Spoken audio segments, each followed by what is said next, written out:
Assalamualaikum warahmatullahi wabarakatuh. Alhamdulillah wassalatu wassalamu ala Rasulillah wa ba'd. Terima kasih kepada teman-teman Muslim Terapis Network yang dibimbing oleh Cikgu Training Konsultansi untuk meneruskan lagi daurah Al-Balqi kita pada hari kedua. Teman-teman yang berkat Allah sekalian, Niza, Betty, Azai kita, Tiffany, maupun rakan-rakan Nisa dan sebagainya, kita sudah membicarakan pada hari semalam berkaitan dengan susul galu al-balqi, kaedah-kaedahnya bagaimana. Maka teman-teman yang bertawaf sekalian, kita nak sambung pada hari kedua ini pada bab yang pertama. Ini sangat penting. Catat ya. Baik, sebagai seorang terapis maupun sebagai seorang coach kesihatan mental, anda kena tahu di dalam kitab manuskrip Masalihul Abdan wal Anfus ini, karangan karya Al-Balqi, Abu Zaid Al-Balqi ini, kita nak menengahkan pada bab yang pertama, pengenalan akan kepentingan memelihara kesihatan jiwa. Ramai orang kalau dia ada gangguan emosi, orang akan kata dia sakit jiwa. Macam-macam. Kau ni jiwa sakit lah. Jiwa kau kacau lah. Persoalannya dalam bab ini, apa yang Al-Balqi katakan, kita wajib memahami dan mengenali gejala-gejala yang boleh dirasai oleh diri kita. Maknanya kita boleh rasa gejala-gejala gangguan emosi pada diri kita sendiri. Kerana itulah, as a coach kesihatan mental maupun terapis, anda hipnoterapis ke, NLP terapis ke, anda kalau nak menyentuh ni klien anda kena tahu apakah gejala-gejala yang dialami oleh individu yang mengalami gangguan emosi maupun mental. Gejala yang dirasai harus dibezakan di antara gejala fisiologi dan gejala psikologi. Makna kata, kalau klien anda datang, okey, kepentingan pemeliharaan kesihatan jiwa ni melibatkan ada dua aspek. Pertama, fisiologi. Kedua, psikologi. Ada dua. Anda kena faham.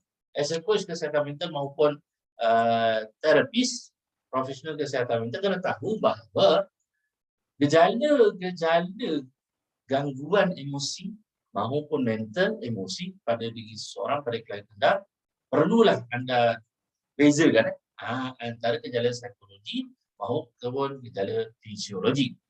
Ini Al-Balqi yang sebut di dalam manuskrip beliau. Maka as a coach maupun terapis kesihatan mental yang dibimbing oleh Cikgu Training Konsultansi, perlu memahami ada dua. Kena beza hati, kena beza hati, kena tahu beza. Oh, klien ni datang, dia mengalami gejala fisiologi ataupun gejala psikologi atau kedua-duanya. Ayo kita tengok di hadapan ini. Di dalam skrip ni lagi. Right. Ini yang dia nyatakan. Dalam manuskrip Al-Balqi, dia ada cerita berkaitan gejala fisiologi dan gejala psikologi. So, contoh, gejala psikologi, kita ambil gejala fisiologi. Fisiologi, keadaan gangguan pada kesihatan seperti demam, sakit kepala, sakit kepala, sakit badan, dan lain-lain kesakitan yang memberi kesan terhadap organ badan. Maksud katakan, kalau klien anda itu, dia kemurungan, okey, dan dalam masa kemurungan tu dia menghadapi demam. Demam disebabkan demam biasa atau demam kerana kemurungan atau aspek demam kerana gangguan emosi. Harus kena tahu gejala itu. Contohlah fisiologi. Demam okey kerana kemurungan. Demam kerana kemurungan. Ini sebut demam kerana kemurungan yang berlaku pada diri individu ini, maka dia akan memberikan kesan terhadap organ fisiologi, maksudnya demam, kemurungan, dia kesan pada apa? Pada organ tubuh badan. Organ tubuh badan dalam sakit, gerakan aliran darah pun terjejas, jantung, dan macam-macam lagi. Ini bila seseorang tu demam, sakit kepala ke, kerana gangguan mental maupun emosi, perlu diketahui bahawa dia akan efek kepada organ tubuh badan seseorang. As a coach kesihatan mental maupun terapis perlu mengetahui. Ini gejala pertama, gejala fisiologi yang disebut oleh Al-Bakri. Manakala gejala psikologi adalah keadaan gangguan yang dapat menyebabkan seseorang itu merasai marah, sedih, takut, cemas, dan sebagainya. Gejala ini lebih kerap memberi kesan kepada diri seseorang. Maka kita kena tengok gejala psikologi ini adalah keadaan gangguan yang dapat menyebabkan seorang merasai marah, gangguan. Okay. Psikologi ada gangguan trigger point, yang ada benda yang trigger diri dia sehingga merasa sedih, sehingga rasa marah, sehingga rasa murung, sehingga rasa anxiety dan sebagainya. So, bila ada benda yang trigger diri dia, mengganggu mental dengan emosi dia, dia akan menerbitkan rasa marah, sedih, takut, kemurungan. Gejala ini lebih kerap memberi kesan kepada diri seseorang. Makanya, marah berpanjangan, sedih berpanjangan, beri kesan kepada mental dan emosi, maka terjejaskan juga dia punya sistem tubuh dalam badan. Ini Al-Bakri cerita kepada kita as a therapist, professional therapist maupun coach kesihatan mental. Itu kena ingat Betty ya. Okey, juga Kak Zai, juga kepada Hefni, kalau merawat kita punya klien, perlu diketahui akan gejala. Gejala apa? Ada dua.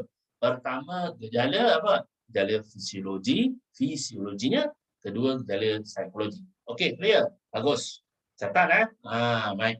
Okey, bukan senang nak dapat orang Al-Bakri di kala edisi Ramadan 1443 Hijrah. Baik. Boleh teruskan lagi? Bagus. Good. Baik. Seseorang, apa lagi yang dinyatakan oleh Al-Bakri di dalam manuskrip dia? Okey. Jiwa seseorang itu macam mana tu? Seseorang itu memiliki tahap bertindak balas yang berbeza terhadap gejala psikologi yang hadapinya. Perbezaan dalam bertindak balas ini adalah disebabkan apa? Tahap kecenderungan mereka untuk bertindak balas dengan melihat sesuatu situasi tersebut dapat ditemui atau tak. Ada orang bertindak balas macam-macam. Kalau marah, ada orang lambat dia punya respon. Ada orang cepat pula. Reaksi terhadap rasa marah, tindak balas dia terhadap sesuatu yang menyebabkan dia rasa marah, sedih, burung dan sebagainya. Baik. Sekiranya itu, apa lagi? Adalah amat penting sebagai coach kesihatan mental maupun terapis, hipnoterapis maupun NLP terapis atau terapis profesional kesihatan mental perlu memastikan apa?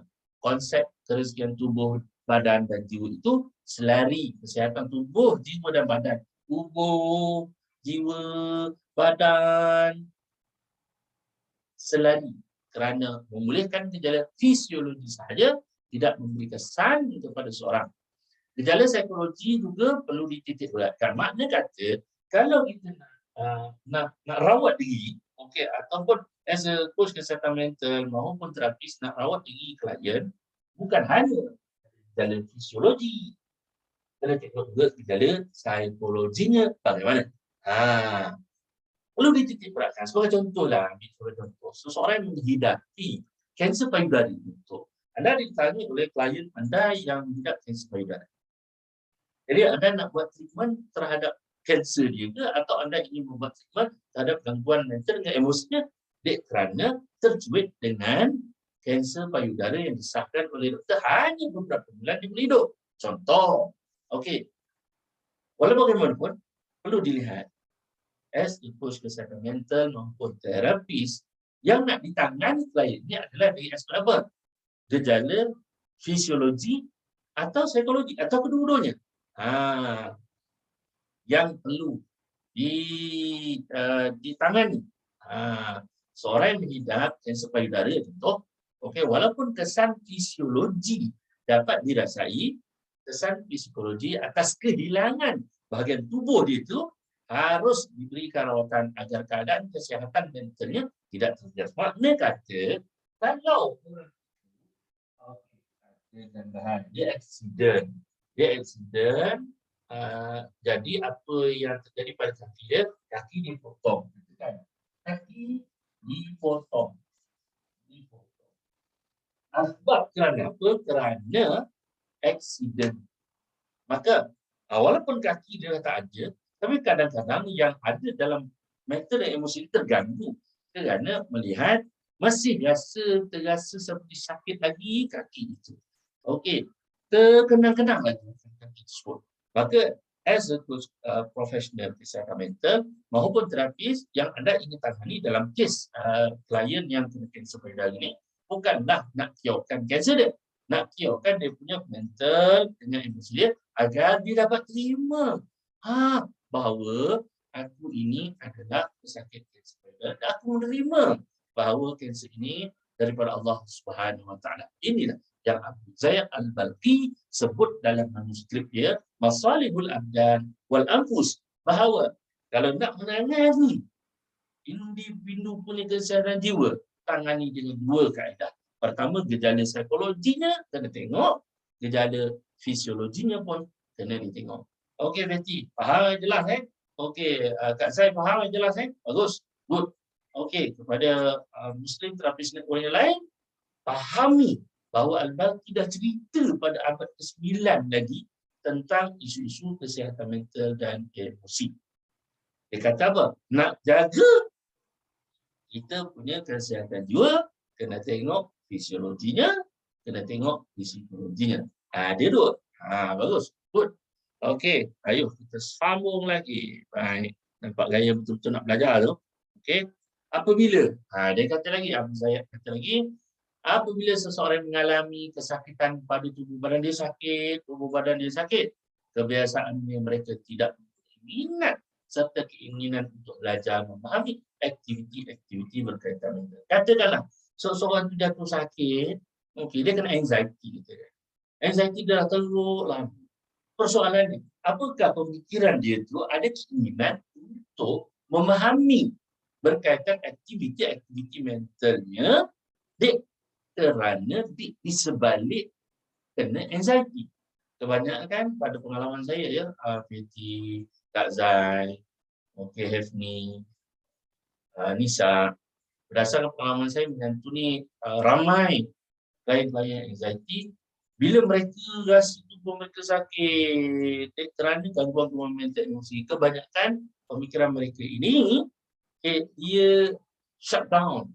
Boleh kata gitulah, shutdown untuk payah untuk memahami akan aktiviti-aktiviti berkaitan mental mereka, berkaitan dengan proses mereka berfikir sehingga terjadinya anxiety pada diri dia.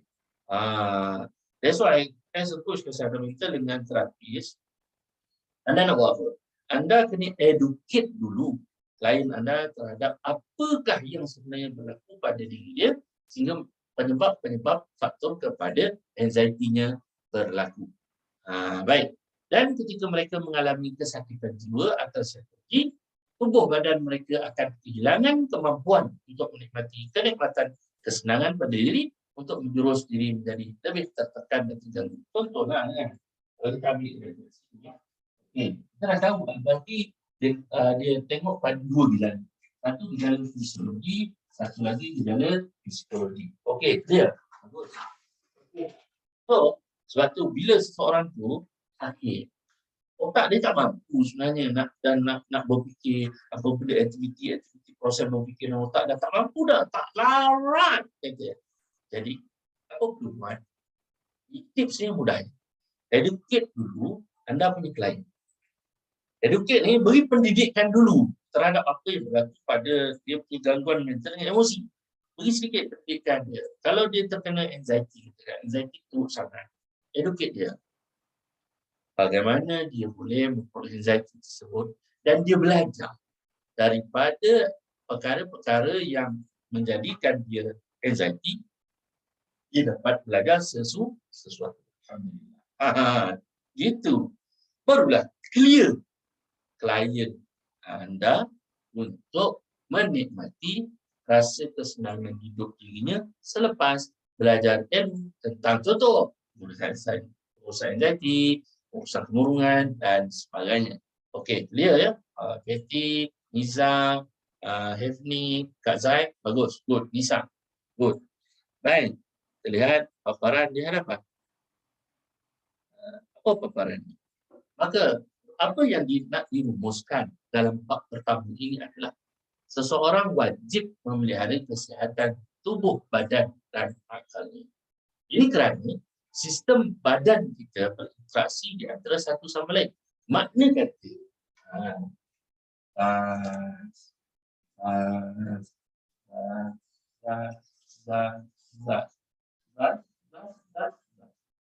katakan so, dalam bab pertama ni Al-Balqi kata seseorang itu wajib pelihara apa? Pelihara kesihatan tubuh, badan dan akal. Tubuh, katakanlah ni. Apa yang dia wajib jaga? Tubuhnya. Tubuhnya wajib jaga.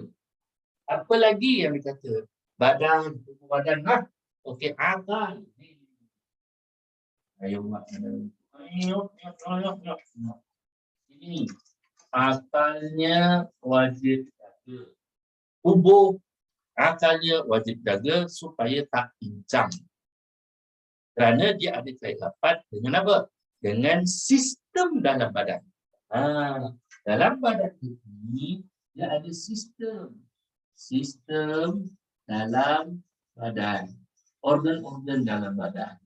Apabila teknik murung, otomatik memberi kesan kepada apa? Memberi kesan kepada sistem dalam badan. Organ-organ kita tak mampu nak menyambung.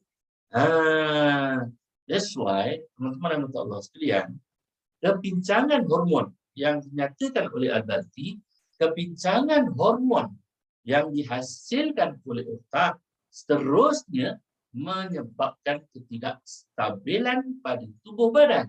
Makna kata, di dalam otak kita ni, adanya hormon. Kepincangan hormon yang dihasilkan oleh otak. Dalam otak hormonnya. Maknanya kalau terlebih terkurang, Al-Balqi kata apa? Terlebih terkurang, nanti akan menyebabkan ketidakstabilan pada tubuh badan kita. Gitu Kak Zai. Itu Fatih, itu Hefni, itu Niza. Baik. Okey. Seseorang wajib memelihara dan mempelajari cara untuk mendapatkan tahap kesihatan tubuh dan jiwa yang baik. Makna kata, as a coach mahupun terapis ketika menangani klien kita yang menghadapi stres, yang menghadapi gangguan emosi, marah, gangguan apa lagi? Anxiety, kemurungan, maka harus mereka mempelajari cara mendapatkan tahap kesihatan tubuh, jiwa yang baik. Bertepatan dengan hadis Rasulullah sallallahu alaihi wasallam yang bermaksud Al-Balqi memetik bahawa bertepatanlah dengan hadis Nabi sallallahu alaihi wasallam, sesungguhnya kamu mempunyai tanggungjawab untuk menunaikan hak terhadap tubuh badan kamu. Hadis riwayat Bukhari. Makna kata boleh disebut di dalam manuskrip bab pertama ini bahawa perlu diketahui ada dua gejala pada tubuh badan manusia bila terkena gangguan mental maupun emosi. Disebut juga kepada para terapis, disebutkan panduan ini kepada para terapis, juga panduan ini kepada coach kesihatan mental yang mengendali klien. Apa dia? Kita tengok gejala pertama apa dia? Gejala fisiologi, gejala kedua psikologi. Kena rawat dua-dua. Barulah memberi pada kesihatan balik tubuh individu klien yang kalian rawat. Gitu. Baik. That's why ada 4 jenis hormon dalam badan kita. Maknanya kata dalam kan disebut dari al-Bakir disebut, okey, di dalam otaknya bahan kimia yang menghasilkan hormon. Maka di dalam hormon tubuh manusia ada 4. Menghasilkan 1, 2, 3, 4. Apa dia? Hormon dopamin. Dopamin. Ingat tu sampai bila? Para coach, terapis, okey, yang dibimbing bahawa teknik yang satu sifat ingat bahawa dalam otak dia ada bahan kimia dia, ada hormon dalam badan tubuh kita. Ada dopamin, ada apa lagi? Serotonin. Serotonin. Adanya dopamin, adanya serotonin, ada oksitosin. Oksitosin. Baik. Adanya apa yang keempat? Adanya endorfin. Endorfin. Bukan morfin, endorfin. Baik. Dia fatty ya, Nisa happy ya. Kita tahu bahawa dalam badan kita ni ada hormon yang dicetuskan daripada sini ya, dopamin. Hormon untuk apa? Hormon perasaan baik. 2. Serotonin. Hormon mengatur suasana hati serta tidur. Boleh tidur dengan aman, selesa. Ada nafsu makan, pencernaan, mencerna dengan baik, dan kemampuan belajar dan memori kita. Itu peranan serotonin. Maka peranan yang ketiga pula, oksitosin ni. Payuh nak sebut ni. Oksitosin ni disebut juga sebagai hormon cinta. Penting untuk apa? Untuk wanita khususnya ketika bersalin, menyusu dan ikatan kasih sayang kuat di antara apa? Ibu bapa dengan anak.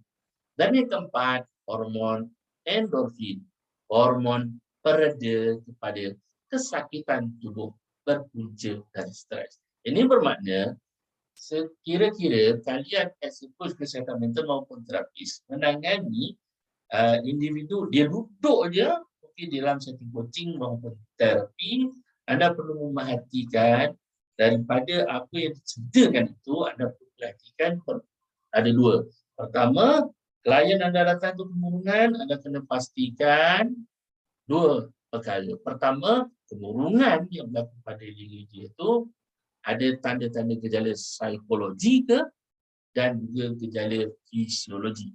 2 gejala ini, bila anda dapat tahu, insya-Allah anda boleh tangani dengan sebaik mungkin selaku coach kesihatan mental maupun terapis di dalam bidang kesihatan mental.